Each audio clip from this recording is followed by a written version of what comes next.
Kind of staying on that topic of, training in the NBA. Obviously, you've been in the news recently because of your training program, Chameleon BX.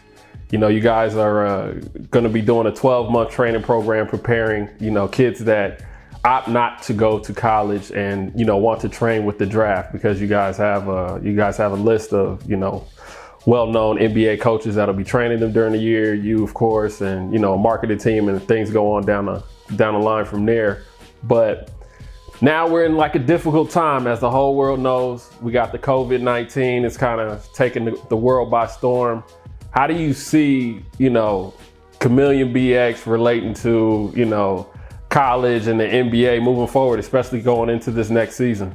Well, first, I'm very proud of Chameleon BX.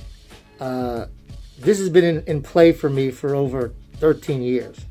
And for 9 of those 13 years, I was told by, the NBA people I know that I was crazy, that guys had to play in the NBA, in college. And I said, that's not true. You need them to play in college to evaluate them. If they're good, they're good. But now for the last 4 years, all of a sudden I've been a genius because the NBA drafts on potential. So, having said that, I feel in my heart that Chameleon BX is the best thing out there for any of these guys who fit the model, by far. College can't touch it. Europe, Australia, and China can't touch it because they're concerned about getting you paid in the small bag, the quick bag, the easy money, rather than developing you for the future. Now with the coronavirus, it just makes it even more obvious for guys to come here and train because it's so crazy. Listen, when you go to college, you went to Stanford, all right, big college. Who's going to go to a place where there's 40,000 people, 35,000 people? I don't get it. I don't think there's going to be a season this year. I don't think there's going to be college football. But I'm not an expert at it. But you just look at it, the way the virus is going, they're saying there's going to be a second wave come the fall.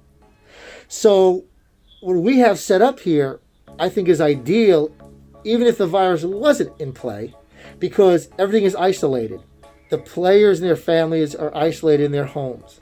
We go out and train, we're isolated. We go outdoors. I take them to isolated places for my training. They train there. We have the gym that's isolated. So it's basically like a family, a small family, going out and coming home. You can always secure that.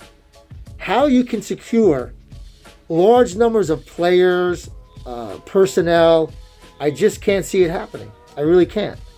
And what we've had set up to begin with was the player first anyway. Let's be honest. When you go to college, okay, the college coach has dinner with the president. They're not concerned about Anthony Goods. They're concerned about what's best for the university and what's best for the program and the coach. If the coach doesn't win, the coach gets fired. So he'll go and tell 6 different kids that they're the priority, and there's no way any of them can be the priority. Over here, each player that comes here, we have Marjan Beauchamp and J.D. Tassasa starting right now. They're the priority, and we have the NBA coaches. And the parents are now seeing this for what it's worth. Because, listen, I don't bash any college coaches particularly, but you've been through it, and it's a reality. They're concerned about themselves and university first. We're concerned about the players. We're concerned about the families getting to the second contract. It's not about getting drafted. I'm not arrogant enough to say if you don't come here as one of those players, you won't get drafted. You will, but are you getting to your second contract? Because in 2 years, because that's the only guarantee you have on an NBA contract for the first round picks is a guarantee of 2 years, they send you packing because you have another kid they drafted. So when we have NBA coaches teaching you the NBA game, not the college game, the NBA game, you have marketing where these kids can potentially make a lot of money in marketing here. We have Bruce Burke and Ralph Green. Ralph Green signed Kobe. He signed LeBron. He signed Tiger. He used to work at Nike. We're set up to get these kids to where they can make monies while they're training. We have a documentary called The Climb, so it's all geared towards those kids. Now, you're going to put them out with this virus out into an uncertain environment at schools. I can't see it happening. I really can't. Yeah, I think the biggest mystery here is just how long is this madness going to last? I mean, I've heard, obviously in Europe, they're ahead of the game a little bit. And I've heard in Croatia, they told them they're probably going to be on lockdown till June and have to maintain social distancing until October, which would be an interesting scenario for the United States, because if we're social distancing till October at best, I mean, it'll be difficult for there to be a college basketball season and, even a NBA season, especially with fans. So if I'm a college kid, maybe I do want to, if I'm going straight to the league, and I know I'm going straight to the league, maybe I do want to train the whole year, as opposed to, going to college and possibly playing half a season or something like that. Let me say this. Because, like I said, I'm very passionate about what I do, who I am. And again, in my heart of hearts, I know this is the best thing. I started this because I didn't want the college coaches to take advantage of the kids. That's how it started. And when I say this is the best thing for every one of those top kids, it is on a broad stroke. But if someone speaks to me, and I've had this done before, I've had conversations with parents, if they're saying to me, you know what, we love what you're doing, we agree with what you're saying, but our son wants the college experience, then this is not for that kid. Okay? I'm not a coach, I'm not an agent, I'm not a runner. I don't pressure people, I give them information. And when someone says to me he wants to experience going to the fraternities, the sororities, playing in the NCAA tournament, I get it. Because this is not what I'm doing. I can't give you that. I will not say to a family, hey, go back to college when you're 30. Do this first, then go back to college.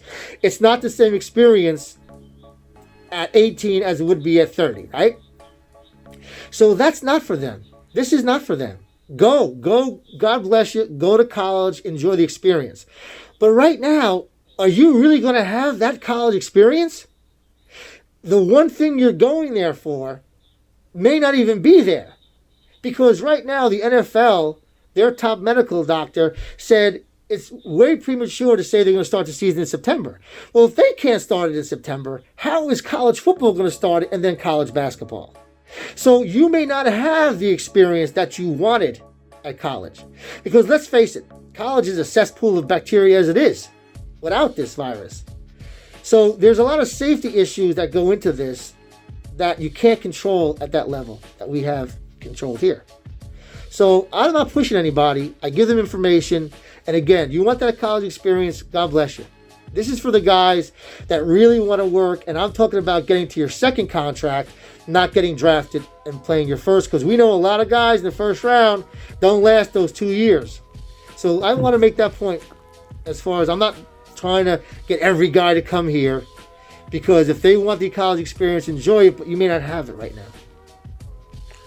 All right, that's a great point, my man. That is a great point. I don't lie. I don't lie. I tell the truth. I give people the information I give them. Some don't want to hear it, and I don't put a gun to anybody's head. You have to truly want to be here to make this work. But 12 months, NBA coaches, the marketing, the training, you really can't beat it. Unless you want that college experience. And look, I hope they do get it. I don't want this to be a crazy time where there's no normalcy anymore. But I don't see it happening in the immediate future. And what's a kid going to do? He's going to just hang out, do some drills at the gym. And we're set up to get these guys to where they want to be. I hear you. Well, I appreciate you coming by and dropping your 2 cents, man. Am I going to see you on Instagram doing any push-up challenges or anything? Sir, listen, I'm the shepherd. I'm not the sheep. You know that. You know that already. I lead by example, sir. I do my own thing privately. I don't need a push-up challenge. If I put out my push-up challenge, I don't know who's going to be able to do it. And that's just reality because I've earned that all these years. So everyone do their push-up challenge, do whatever it does to occupy. Look at, you're watching me, I'm a dope here. I'm a dope wearing a mask. Hopefully this will cheer people up, make you laugh a little bit. Don't take things so seriously. And when you're in the house, have some fun. But take the virus seriously. Stay at home. Do the distancing that people want, that the experts are saying to do. I do it when we're outside. I go train. I train the guys outside. But we're socially separated, and we do it the right way. It's from the house to train, back to the house. So I wish people would take this seriously, because it's a monster. And I just hope it ends quickly for everybody. All right, that's real. That's all the way real. Well, I appreciate you, Frank, and man, thanks for stopping by, and everybody back home, I appreciate y'all tuning in, and stay tuned for what comes next. We're out. Be safe out there. Be safe.